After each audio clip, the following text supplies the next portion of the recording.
Assalamualaikum warahmatullahi wabarakatuh. Alhamdulillah rabbil alamin wa bihi nasta'in wa nastaghfiruh wa na'udzu billahi min shururi anfusina wa min sayyi'ati a'malina. May yahdihillahu fala mudilla lahu wa may yudlil fala hadiya lahu.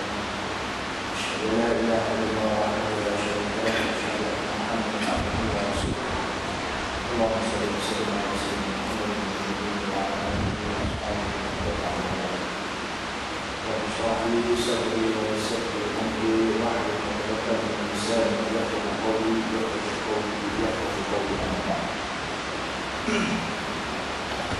Alhamdulillah, syukur Allah Subhanahu wa taala yang memberikan keizinan kepada kita untuk berkumpul pada malam ini sama-sama mengucapkan salat Muhammad berjamaah dan syukur Alhamdulillah yang dapat diridhoi oleh Allah Subhanahu wa taala dan kita masih lagi diberikan keamanan dan ketentraman dalam negara kita. Berbeza dengan sekarang ni, sebagaimana yang dapat diketahui tentang kita kumpul kan.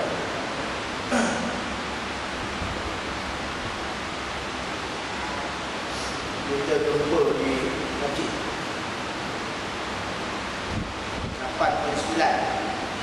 8.9 sekarang je.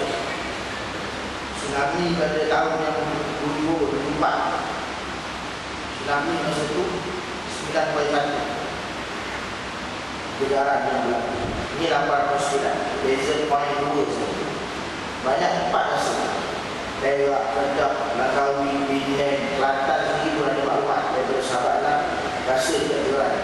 Adik anak di PND, KL, Berumpu pun rasa kejaran. Johor, Melaka, dan masa anak-anak Madui datang ke sini jadi maklumat terbaru lagi yang anda dapat,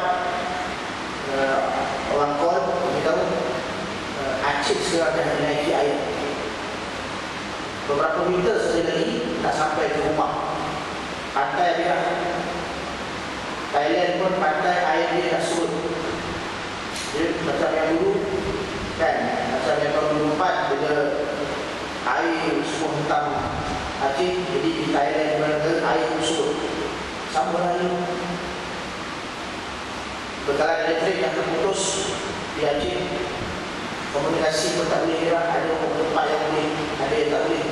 Ada sahabat tak telefon kawan dia, nak telefon keluarga dia di Aceh, tak dapat hubungi. Berkerjaan, jalan-jalan raya dah sesak. Lepas tu masjid-masjid di seluruh bandar Aceh dikumandangkan azan, dinaungkan ayat-ayat suci Al-Quran dan siren dibunyikan. Banyak pelajar-pelajar Malaysia semua cari masjid dijemput. Kita masih selamat, kita masih Allah. Dan dalam keadaan begini masih lagi ada di antara kita yang tidak mahu mensyukuri nikmat Allah Subhanahu wa taala. Jadi sama-sama kita mendoakan kesejahteraan dan keselamatan sahabat-sahabat, saudara-saudara seagama kita yang berada di Aceh dan di mana-mana saja kita bersyukur Allah Subhanahu wa taala. Jadi tuan-tuan yang dirahmati Allah, hari ini kita sambung lagi kuliah kita.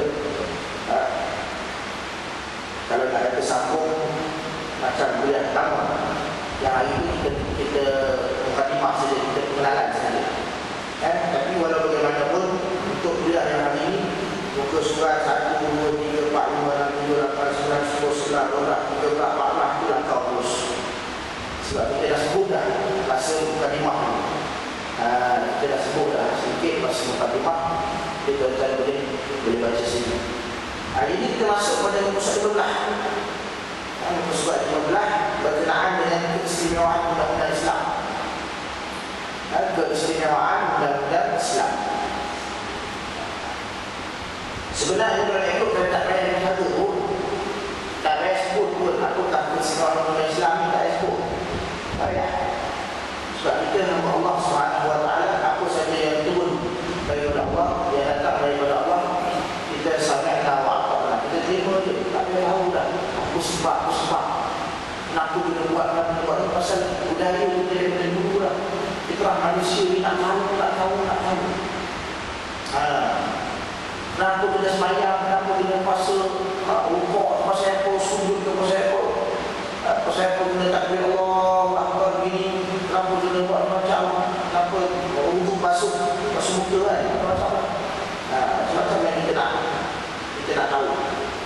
Tapi tak apalah, saya bawa juga antara keistimewaan Allah Subhanahu wa taala yang dicebut daripada kedua kita. Banyak sebenarnya keistimewaan Allah Subhanahu wa taala.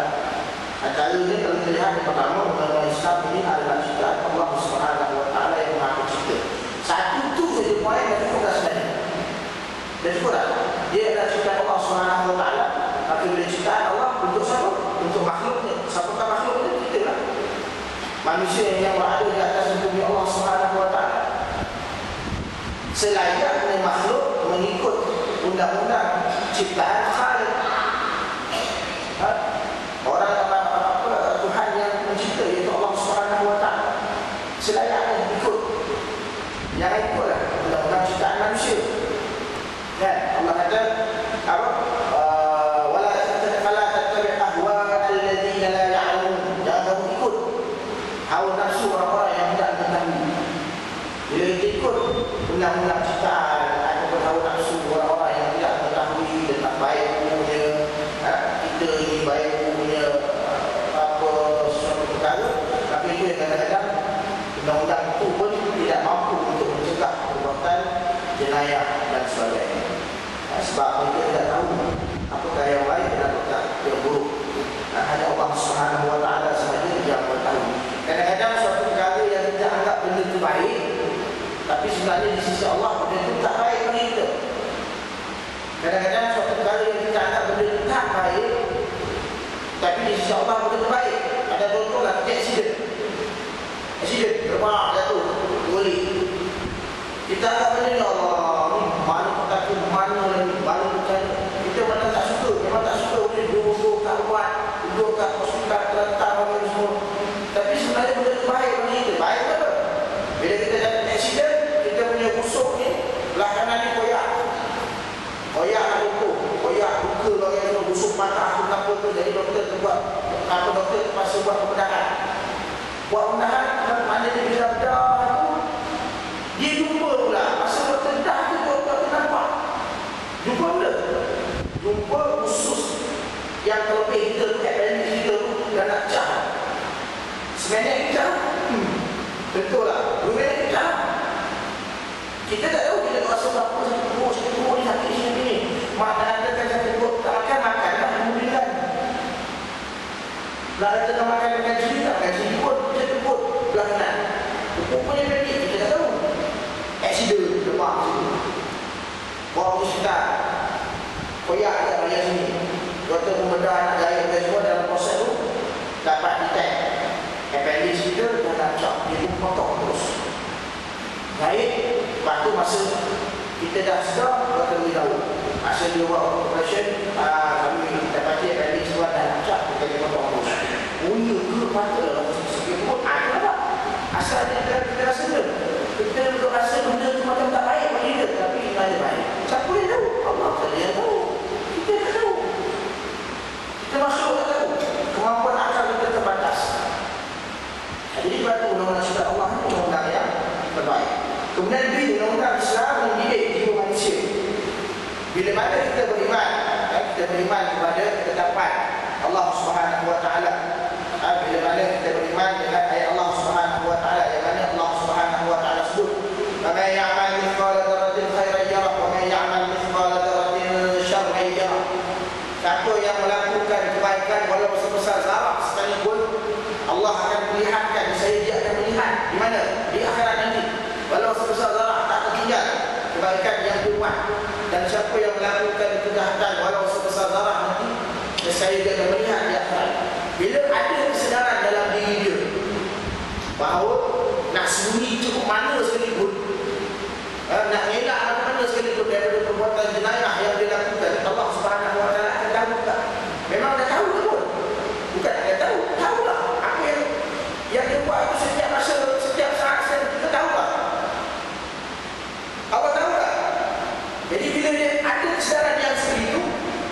maka akan lahirlah jiwa-jiwa ataupun hati-hati daripada insan yang senantiasa mengaku silap. Itu maksudnya mendidik jiwa manusia oleh Allah SWT ni. Sebagaimana yang kita tahu bahawa dia adalah kafarah dosa. Bila dilaksanakan undang-undang tersebut ke atas kita, dosa yang kita buat tu, dosa curi yang kita buat tu, dosa zina tu, dosa mengarah yang kita buat tu akan terhapus dengan undang-undang yang dilaksanakan ke atas kita.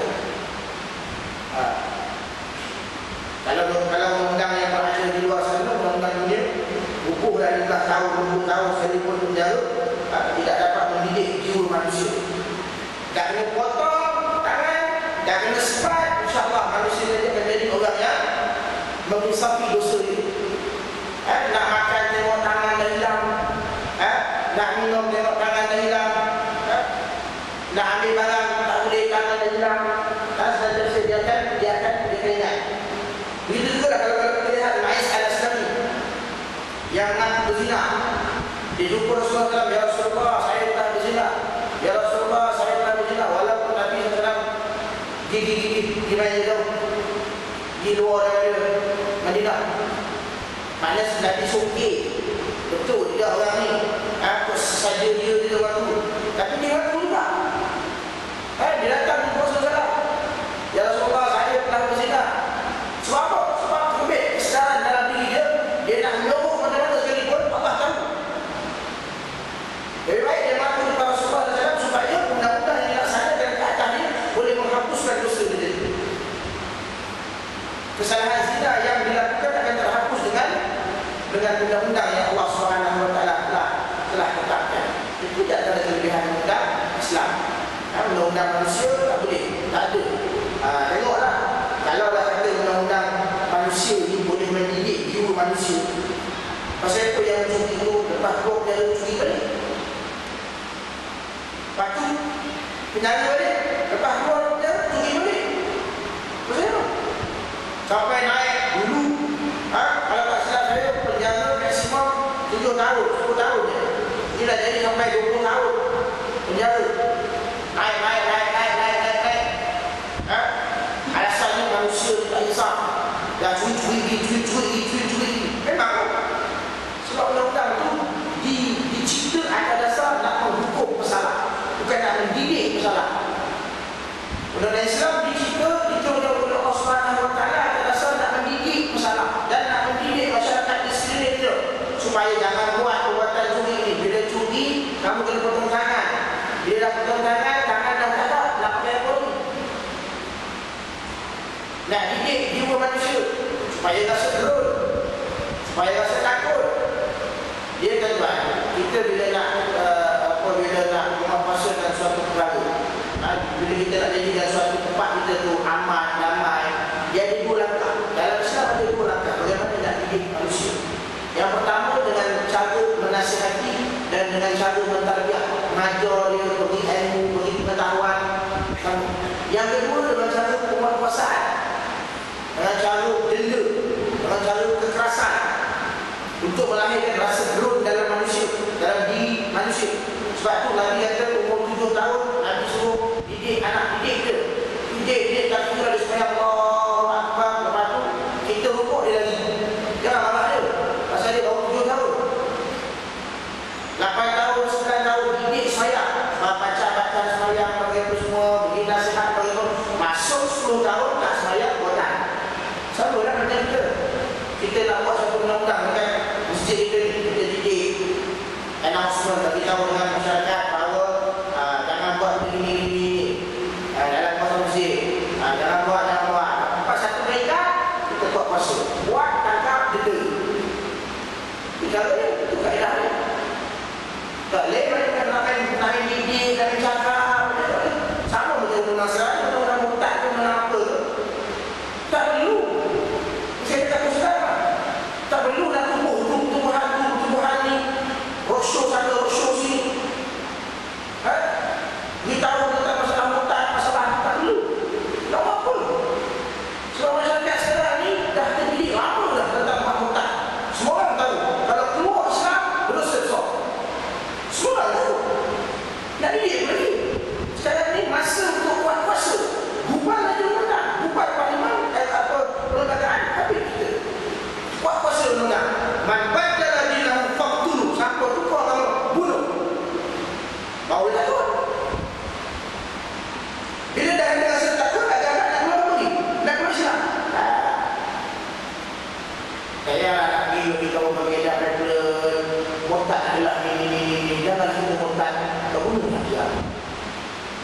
Zaman sekarang berapa tahun dah kita dekat.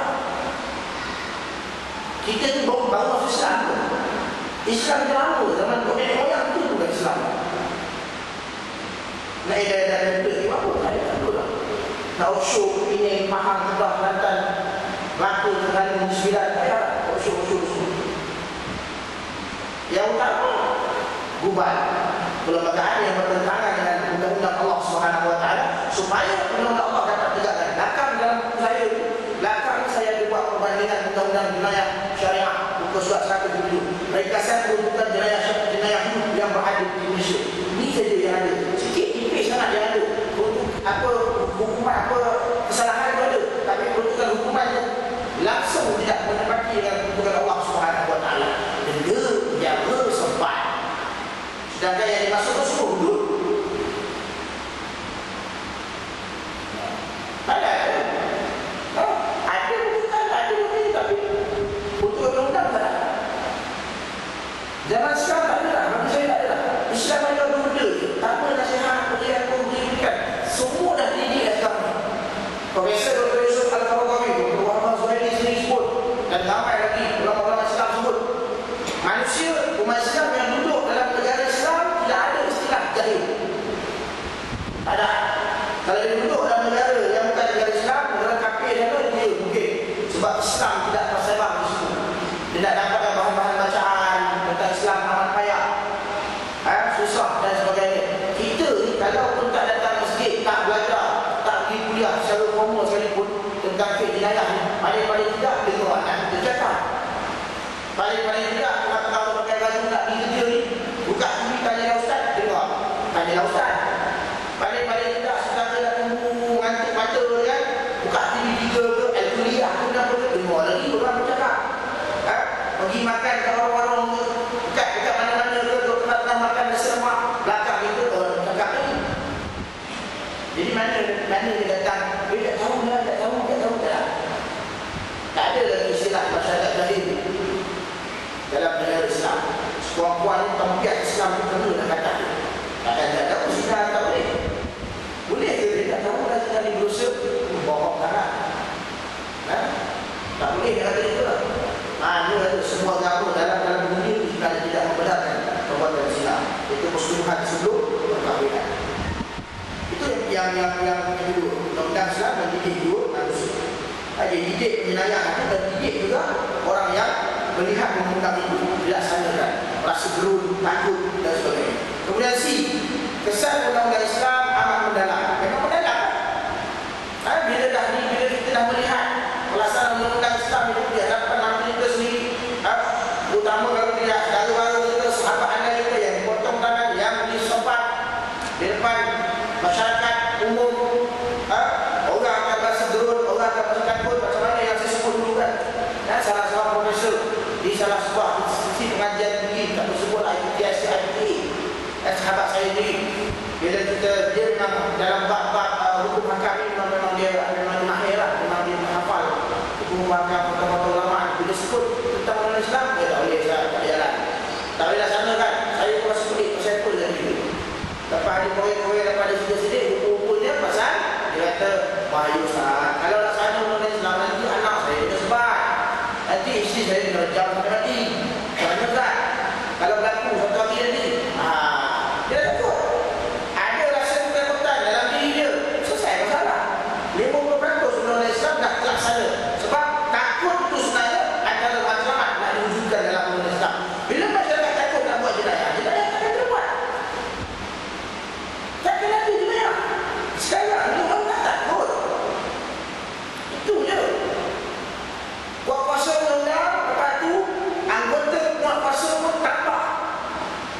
Jadi maknanya manusia akan lepas dari melakukan maksiat. Tambah. Bukan gaji ditambah. Ini tiap-tiap tahun nak gaji naik, nak gaji tambah. Tapi perkhidmatan tak ditambah, itu baik. Dia tambah. Tahu betul. Jadi undang-undang Islam ni memang kesan dia amat mendalam. Seperti mana yang saya pernah sebut dulu, bila melihatkan orang yang menghukum dengan Allah Subhanahu Wa Taala, orang menjadi melangit-langit, takut dan sebagainya. Bila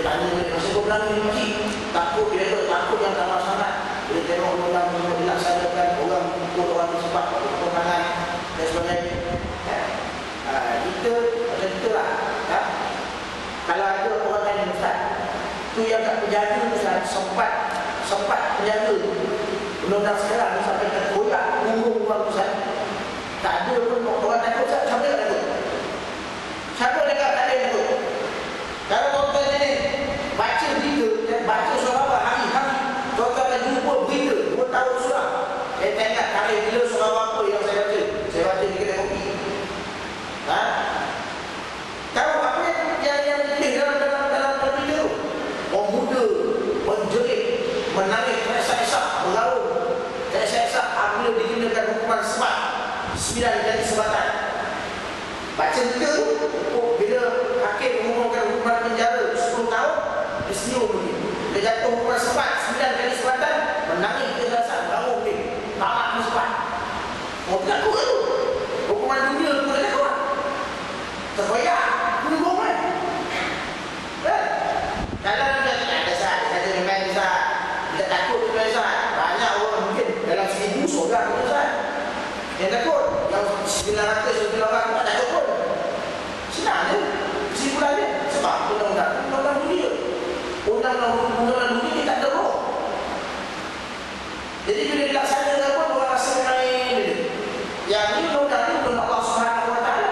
Allah dah beri jaminan, Nabi Muhammad dah beri jaminan. Bila laksanakan undang-undang ni, masyarakat aman, masalah dapat dijaga, mafsadat dapat ditolak. Ada cerita kan? Macam yang kes 6 orang, kes 3 perempuan dan 4 orang lelaki kan, yang mengaku di Majlis Agama Islam Riyadh Suat mengaku zina. Tak tengok wawancara dia, yang perempuan tu menangis.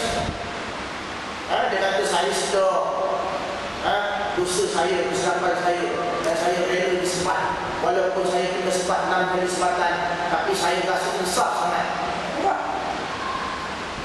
apa? Sebab itu undang-undang tu memanglah kalau dia ikutkan zina dia kena sebat 1 kali sebatan. Tapi sekurang-kurangnya ada tak 0.1% undang-undang tu. Sebab sebatan dia pun tak seperti sebatan sivil. Angkat kiri sebatan syariah ni dia ada kaedah dia. Tak boleh lebih dari ni. Dia tak ada lah. Dia gini. Kalau kita gini, kalau mengadap semua gini. Jadi tak boleh lebih gini, tak boleh bawah sangat. Lepas tu ukuran rotan pun ada, tak boleh lebih gini. Zaman-zaman sekolah ni boleh lebih gini. Berusaha pagi kita, bawa pergi ke bilik. Nakal sangat ni, buka almari berusaha kuliah. Lepas tu tak nak yang mana. Ada sahabat saya pilih yang paling halus sekali. Ini kecil ni, tak sakit. Kalau dia itulah yang paling sakit. Mengangkat jalan tu, bahu. Kena rotan dekat tunggu. Ingat yang paling halus tu, tak sakit. Yang paling halus tu tak sakit. Kemudian orang Islam memperuntukkan ganjaran dan menghapus dosa lah. Ini kita dah sebut kita sebut wa may yuti'illah wa rasulahu faqad faza fawzan 'azima. Dan ini adalah sesiapa yang taat kepada Allah dan Rasulnya, maka sesungguhnya dia telah berdaya mencapai sebesar-besar kejayaan. Dan bila mana dia taat kepada Allah Subhanahu Wa Taala, dia rela diri dia dihukum, dia rela diri dia dirotan, ada dasar dia mahu menghapuskan dosa dia, insya-Allah orang tadi akan memperoleh keinsafan yang sangat mendalam. InsyaAllah dia akan meninggalkan dosa tersebut. Sebab bukan senang nak ada orang datang mengaku dia buat salah, ada dasar dia taat kepada Allah Subhanahu Wa Taala. Mungkin hari itu dia buat dosa tu, dia terlalu teragak bagaimana semua termakan di sisi syaitan. Dia tak nak berurusan dengan dosa, buat pengakuan menuah diri, ada dasar takut kepada Allah Subhanahu Wa Taala dan inginkan dosa ini dihapuskan oleh Allah Subhanahu Wa Taala dengan pelaksanaan undang ke atas diri dia. Pelaksanaan undang ke atas diri dia. Memanglah sebenarnya kalau ikutkan membaca kisah Nabi, kalau membaca kisah di zaman Nabi dulu, Nabi pernah suruh dan Nabi pernah biarkan salah tersebut terlepas lagi. Malah pesalah-pesalah yang mengaku yang melakukan kesalahan di tempat-tempat terpencil, tempat-tempat tertutup, Nabi larang untuk dihebat-hebatkan. Atas asal mereka nanti ini lebih banyaknya insya-Allah mereka akan bertobat. Kalau mereka bertobat, dosa mereka dihapuskan oleh Allah Subhanahu Wa Taala. Tapi ada sesat manusia, walaupun dia bertobat, dia macam rasa tak habis ni. Ada sesat manusia itu. Dia macam rasa tak habis ni dosa dia ni. Dia nak juga dia dihukum. Dan dia buat tobat. Dia tak apa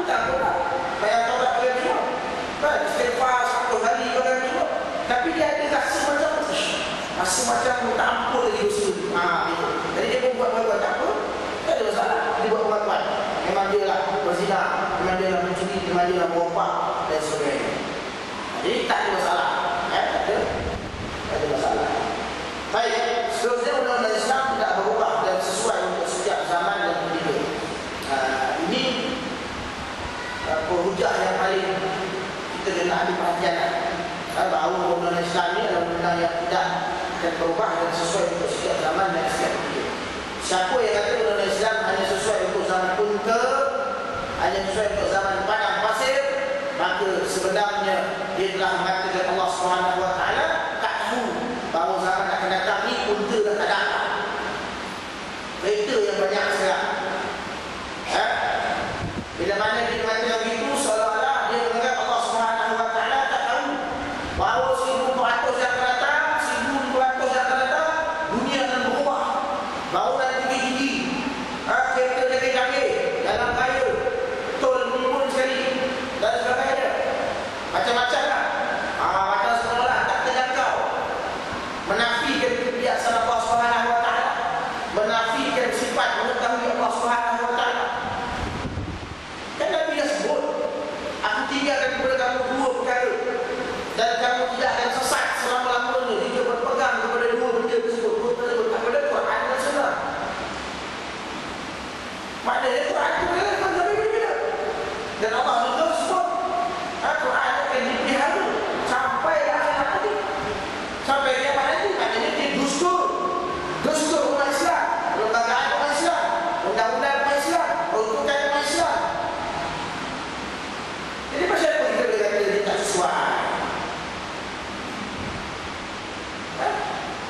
Ini zaman teknologi, zaman canggih.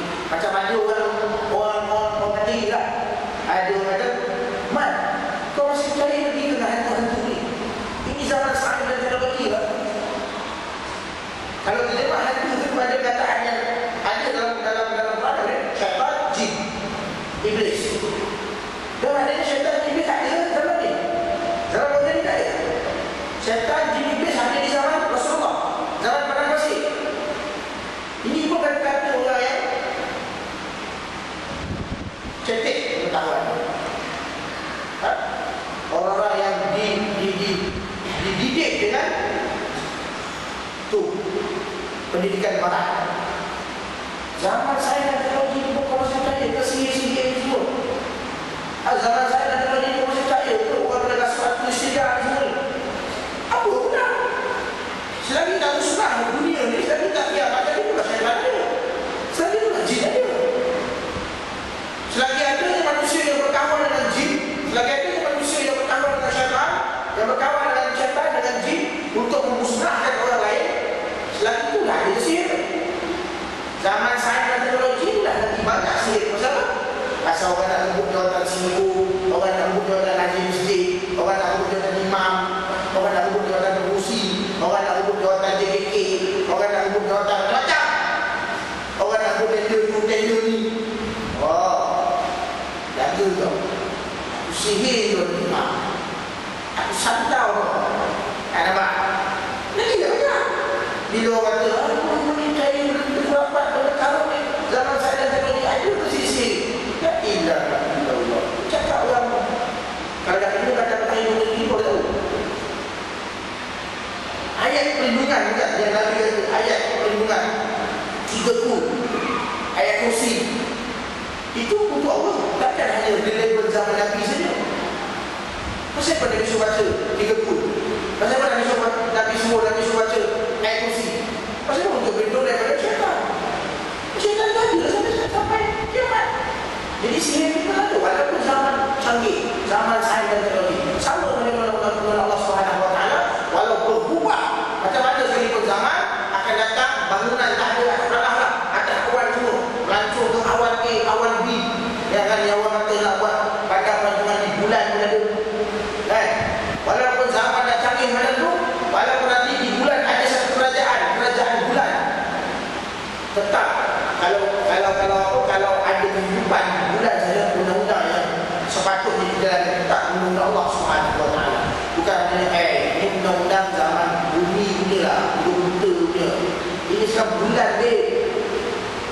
Buat undang-undang bulan lah, ada sebenarnya tak ada. Satu alam semesta ni milik Allah Subhanahu Wa Taala, dan Allah tak turunkan banyak-banyak undang-undang. Untuk bulan undang-undang ni, bumi undang-undang ni, matahari undang. Kalau ada kehidupan di bulan, di bumi, di mari di bulan mana tu undang-undang yang sama, yang undang Al-Quran, yang betul dari Allah Subhanahu Wa Taala. Ini adalah Allah Subhanahu Wa Taala yang sesuai untuk semua zaman, untuk semua zaman, untuk semua ketika, walau berubah macam mana sekalipun zaman ini. Baik, kita berikut kepada undang-undang jenayah Islam. Pengertian jenayah. Jenayah bahasa Melayu, kalau bahasa Arab jenayah, sebagaimana yang dikatakan oleh Syekh Sabiq dalam kitabnya, kitab Sunnah. Tengok tu ada katakan di bawah tu, jadi 2 sebab 339 340. Apakah yang dimaksudkan dengan jenayah ini? Kata Syekh Sabiq ialah kullu fa'lin muharram. Kullu fa'lin muharram, segala perbuatan yang diharamkan. Itu yang dimaksud jenayah, iaitu perbuatan yang ditegah oleh syarak yang boleh memberi kemudaratan dan berlaku ke atas agama, jiwa, akal, keturunan dan harta. Segala perbuatan yang diharamkan, iaitu perbuatan yang ditegah oleh syarak yang boleh memberi kemudaratan dan berlaku ke atas agama, jiwa, akal, keturunan dan harta. Dan kita dah sebut pada mukadimah duluan bahawa Allah Subhanahu Wa Taala menurut undang-undang Islam di antara apa maqasid syariah, tujuan utama undang-undang Islam diturunkan ialah untuk menjaga diri perkara, kan, menjaga agama, nak jaga jiwa, nak jaga akal, nak jaga apa keturunan, nak jaga harta. Itu. Bila berlaku saja kerosakan kepada dua perkara tersebut, dianggap itulah perbuatan yang diharamkan. Berlaku kerosakan kepada agama, orang mencontoh agama, macam dalam tafsiran saya minggu lepas, khutbah Jumaat seluruh negeri Selangor, kalau pakai teks jais, penyelewengan Syiah Malaysia, Syiah di Malaysia. Itu penyelewengan Syiah di Malaysia. Jadi Syiah di Malaysia kepanasan sebab satu Selangor baca teks khutbah, kalau yang baca teks lah, yang ada buat teks sendiri tu wallahu a'lam lah. Pasal Syiah itu orang mana? Syiah ini akidah dia dah menyusah, akidah dia lagi daripada ahli sunnah wal jamaah. Manusia zaman sekarang ni, kita zaman sekarang ni tertarik, ada kata kita tertarik dengan Syiah. Pasal apa? Pasal kita tengok kezuhudan Ahmadinejad, Presiden Iran, pergi pejabat bekal roti, kita pergi pejabat bekal nasi berliga, nasi lemak ayam, nasi goreng mataya. Dia pergi dapat bekal roti campur jam, bubur dalam polistirin, bawa pergi dapat ada kali dia naik kereta buku. Itu buku dia yang zaman dia sebelum jadi presiden pun, akan jadi presiden pun tak keluar lagi. Kadang-kadang tu naik bas. Orang tengok, Masya Allah, hebatnya duit Syiah. Lepas tu duit gaji dia tak ambil. Dia tuan-tuan, kadang-kadang kita kena pandai memperhatikan antara lakonan dengan betul-betul kejadian, antara lakonan, antara kepura-puraan dengan betul-betul kejadian. Kalau lah betul-betul laku, pasal apa masa yang gaya Presiden keempat Ahmadinejad terhadap lewas, banyak orang tak suka dia lah. Kalau betul dia zuhud macam tu punya tahap, akan tahap dewa, kan? Dia dahsyat dia zuhud tu. Pakai kasut pun, kasut depan tamping ada gambar dalam internet. Pakai kasut ada gambar. Saya tengok ada gambar lu kasut dia, Masya Allah, lawa lagi sembah saya. Dia masih apa orang tak suka dia. Ada juga orang-orang menentang dia, nak jatuh dia, nak bullying dia. Lepas tu sekarang dia menguruskan apa Israel nak serang Iran lah, Amerika nak serang Iran. Tak ada, benda ni takkan berlaku. Syiah dengan Amerika dengan Yahudi sama. Sekarang ni mereka berbakat untuk mewujudkan rasa kekaguman keseluruhan masyarakat Islam Sebab bila mereka semua dah kagum dengan Syiah, bertukarlah pahaman daripada ahli sunnah kepada Syiah, maka akan ramailah umat Islam yang sibuk-sibuk dengan akhirat, yang sibuk-sibuk dengan amalan kerohanian. Bila sampai hari 10 Muharram, hari memperingati pembunuhan Sayyidina Husain di Karbala, masing-masing pun ambil ambil sabit ke ambil apa parang apa semua, sudah hari bulan mati. Mati dah 10 orang. Tahun ni mati 200 orang di Iraq, mati 200 orang di Indonesia, mati 200 orang di Malaysia, mati habis negara tidak tahu mati pasal dia pukul badan. Apa aku semayang pun pakat-pakat dia ambil batu, sujud atas batu, habis semua. Quran pun buang, tak ada Quran ni, pakai Quran Mushaf Fatimah dan sebagainya. Itulah dia antara tujuan Amerika, tujuan Israel. Dia tak ada selera, kita kadang-kadang percaya juga. Macam seolah-olah apa yang Amerika nak selera, begitu lalu bagus sekali, berani bagaimana semua tak. Kalau nama Syiah, atau kita baca sejarah Syiah, bagaimana Syiah ini sangat-sangat memesok, akidah daripada ahli sunnah wal jamaah. Kemudian pendapat lain mengatakan bahawa yang dimaksudkan dengan jenayah itu ialah meninggalkan segala sesuatu yang disuruh oleh Syiah, seperti meninggalkan salat, puasa, zakat dan sebagainya, serta melakukan sesuatu yang dilarang seperti mencuri, minum arak, membunuh dan sebagainya.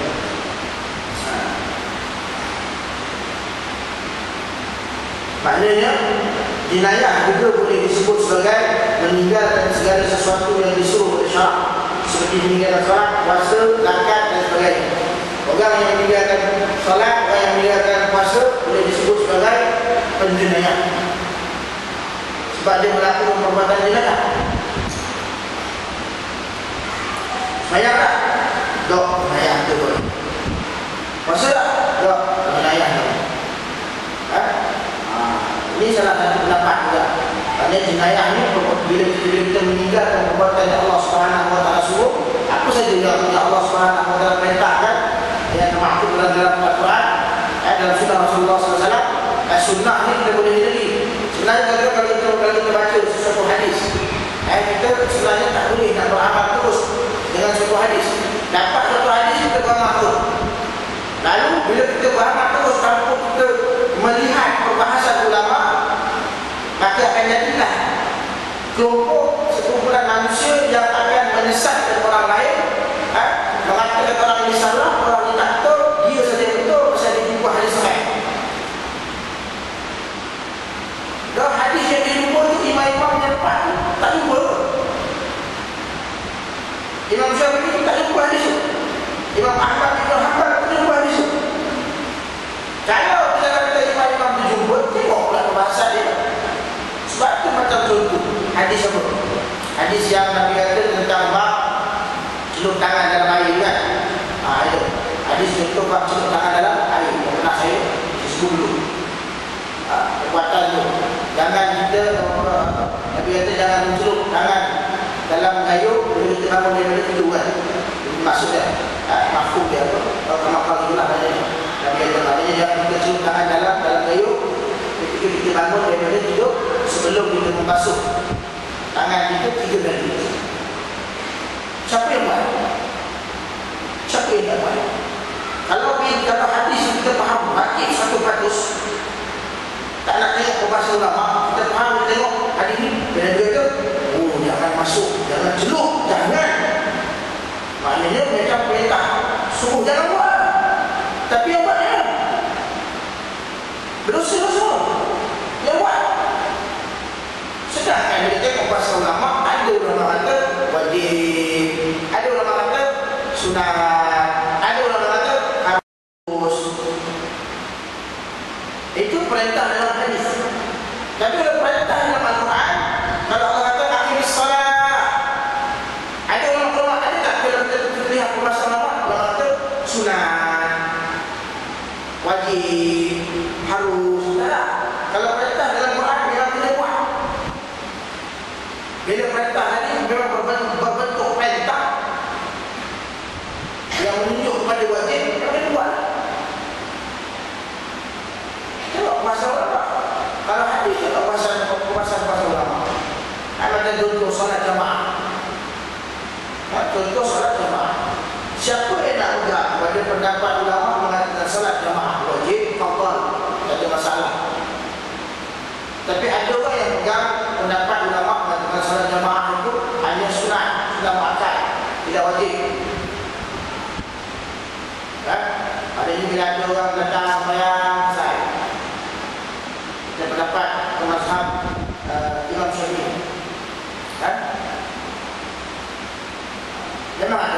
malu. Jadi, tapi hadis itu dalil yang bercerita tentang kewajiban solat jamaah.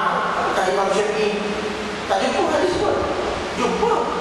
Tapi tengok pemahaman dia, pentafsiran dia, bagaimana kaedah dia mengistilah hukum dari hadis-hadis tersebut. Lepas tu bila kita kesimpulan dengan tuan, bila kita dapat suatu hadis, kita tengok bahasa ulama. Apa ulama sebut tentang hadis ini? Apakah hukum yang dapat diambil dari hadis ini daripada kalam ulama? Bukan kalam kita sendiri, bukan kalam akal fikiran kita. Tak, kalam ulama. Ulama tengok ulama mazhab, fuqaha mazhab, imam-imam mazhab yang kalau tak dibandingkan ilmunya dengan kita memang jauh lah, macam langit dengan bumi. Tapi bila kita baca solat kita dapat itu hadis, kita tahu beramal. Bila kita beramal, kita faham ini, kita menolak pendapat semua mazhab, atau seolah kita lebih hebat daripada itu. Maknanya kita nak kata Imam Syafi'i seorang ni ada di Imam Syafi'i yang berapa yang keluar pendapat salah daripada maksud hadis yang kita faham. Maknanya nak hukum apa ni? Sebab tu kita kena apa dalam bab ni, saya rasa kita kena lebih banyak baca, lebih banyak kita melihat perbahasan ulama daripada kita terus ambil satu hadis kita beramal, dan salah satu kaedah lagi, kita tak boleh beramal dalam satu hadis tanpa melihat kepada hadis-hadis lain. Dapat satu hadis, selesai. Tak tengok hadis lain. Cuba buka kitab Bulughul Maram, tengok dalam tu bab azan wal iqamah saja berapa banyak hadis dalam tu. Bab azan wal iqamah saja, bab haid, bab mandi, bab taharah, banyak hadis. Kadang hadis tu saling kait ada satu sama lain. Lepas tu kita jumpa satu hadis tak boleh kawanan, tengoklah apa hadis lain. Jadi kadang-kadang kita terlalu nak cepat, terlalu kabut, atau mungkin kita ada niat untuk supaya bila kita keluarkan suatu pendapat, orang akan merasa kabut. Kita juga lah, betul lah. Bagus lah kita. Anak sendiri tak terfikir. Kalau kita ada niat seperti itu, buang jauh lah. Kadang-kadang kita terlalu cepat mengeluarkan suatu pendapat, baca satu hadis. Jadi ramai kawan buat ni salah. Bukan Facebook status hari ini. Sabda Rasulullah SAW. Lihatlah tuan-tuan, kawan-kawan sekalian, berapa ramai di antara kita yang melakukan perbuatan tersebut. Jadi larang oleh Rasulullah SAW. Bertaubatlah kamu sekalian, bukan main. Jadi adalah orang yang awam. Bertayalah, anda pernah buat benda ni. Ada hadis punya. Soal ni, sampai 30, 40, 50 komen. Puji dia, mampu minta sabar, tahniah. Cari. Kita pun jadi kan? Nanti ya. Lagi naik lagi kembang kan? Kembang muncul lagi kan? Cari lagi. Rupa-rupanya dan dalam 50, 60, 70, 80 komen itu ada seorang komen. Ustaz Mesir itu, Ustaz Jordan itu, Ustaz mana lah, Madinah apa ke? Setahu anda lah. Hadis ni baru ada tulis terima kasih Syekh atas pencerahan. Tiga tapi Allah. Kenapa tak sendiri dulu? Ataupun tak jawab. Tak jawab sampai sudah. Apa yang orang tu sebut? Maka seolah nanti orang ustaz ni jawab ni. Aku nak jawab. Macam ni. Jadi masalah kita bukan nak keluar hukum, tapi kita mengambil hukum-hukum yang telah diselibatkan daripada dulu oleh para imam-imam mujtahid yang lebih layak daripada kita. Semua bila mana hukum-hukum tersebut berkisar tentang kehidupan masyarakat kita sekarang ni, tahulah kita tengok apa pendapat ulama sekarang dan untuk air yang sebenarnya air mineral kan. Ada orang kata air kumpahan disucikan. Ada orang kata tak boleh dibawa, tak boleh buat wuduk dan sebagainya semua. Sebab asalnya dia air najis sebagainya semua. basuh lah, hilang lah, lagi tak ada lah. Daripada air hitam dia putih lah, jadi suci lah. Kita tengok lah. Itu pun dia punya kaedah pun dia ada daripada ada hadis Nabi dan juga aqwal ulama yang tertentu. Baik, dari sini kita tengok betul-betul hukum, betul-betul hukuman atau peruntukan dalam jenayah. Jadi maknanya jenayah ni kita melakukan segala perbuatan yang diharamkan, yang berlaku ke atas agama, jiwa, akal, keturunan dan harta.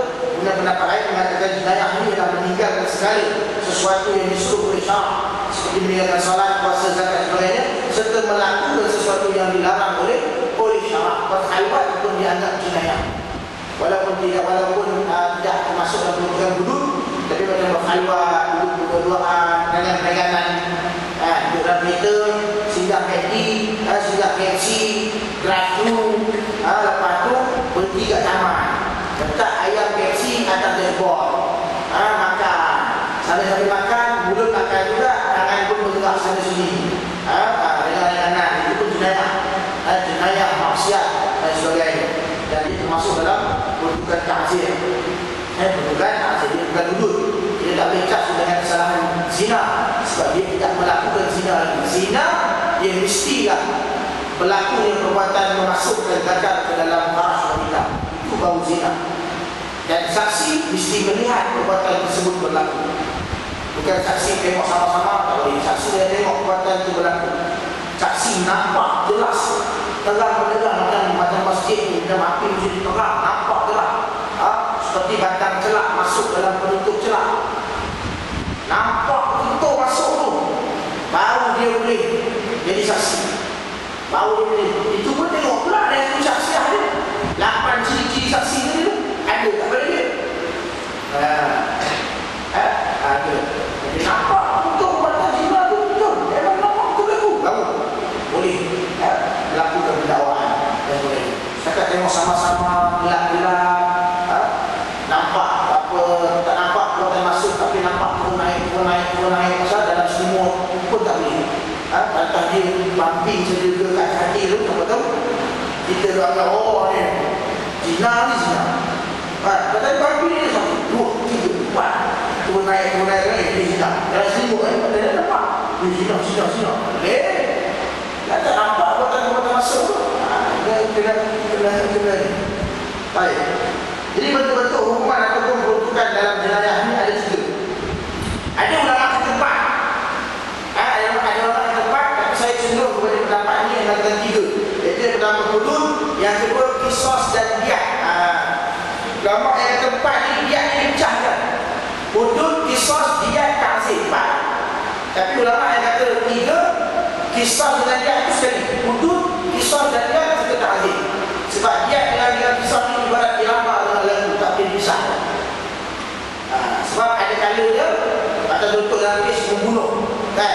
Membunuh dengan sengaja, membunuh seumpama sengaja, kemudian membunuh tidak sengaja. Membunuh dengan sengaja sahaja, yang hukuman asal dia ialah qisas, bunuh balas bunuh. Tetapi membunuh seumpama sengaja dengan membunuh tidak sengaja, hukuman asal dia tak dia bayar denda. Sebab dia bukan ada niat untuk membunuh seumpama sengaja ni, macam dia seolah-olah dia memang tidak ada niat untuk membunuh dan dia memang tidak ada sasaran. Contoh macam dia balik-balik daripada rumah, balik-balik pernah kerja bagai semua ni, kerja petang ni, balik-balik rumah ni dekat pernah flat, kena pada hari tu lift rosak, nak naik tangga belah sampai tingkat 3 berhenti rehat, tingkat 4 berhenti rehat, tingkat 10 berhenti rehat, tingkat 15 berhenti, sampai tingkat 18 dah penat-penat tu buka-buka pintu saja, sekat, kenapa ni? Sekat, apa benda ni? Orang tolak buat, tengok batu esok, batu giling yang orang giling kan, bukan alat tu, yang bulat dekat depan pintu. Rupanya anak dia guna, dia nak beli dumbbell tu, tak mampu, dia guna lah batu giling. Berat dia tu kan, naik ke masa tu nak beli yang 5 kilo, yang 10 kilo tu dumbbell tak mampu, beli je tu, pakai yang tu, tengok mak dia batu giling, sedap. Ayah dia dah kepenatan, dalam marga ayat tingkat ke muka yang ambil batu balik ke bawah balik ke bawah balik ke bawah ada orang buat ngangkan balik batu kok balik ke bawah batu dia kan mati juga. Ini yang disebut bunuh seorang muslim. Tak sengaja kan? Jadi dia ada sasaran. Tujuh orang tu tak. Yang bunuh tidak sengaja ini dia ada sasaran. Bunuh. Bukan. Itu bunuh tidak sengaja. Itu sasaran tu. Sasaran dia. Dia nak buat tu. Memang dia nak tembak. Memang niat dia nak tembak. Tapi niat tembak daripada pelanduk. Bukan orang. Jadi patut dia akan bunuh tidak sengaja. Yang tadi dia tak ada sasaran. Dia tadi ni apa pun dia bawah je. Cuma kena orang bawah mati. Itu dia akan bunuh seumpama saja. Jadi pada kisos dengan dia tak boleh dipisahkan. Dan kisos ni pun bila kata bunuh sengaja tu, bila tak dapat laksanakan hukuman asal, maka dia berpindah kepada dia bayar denda. Lepas tu saya lebih cenderung kepada pendapat ulama ni yang mengatakan kisos dan dia itu sekali hudud kisah dan ta'zir. Ini tiga sajalah. Tiga bentuk hukuman atau penuntutan dalam jenayah. InsyaAllah pada bulan yang akan datang kita masuk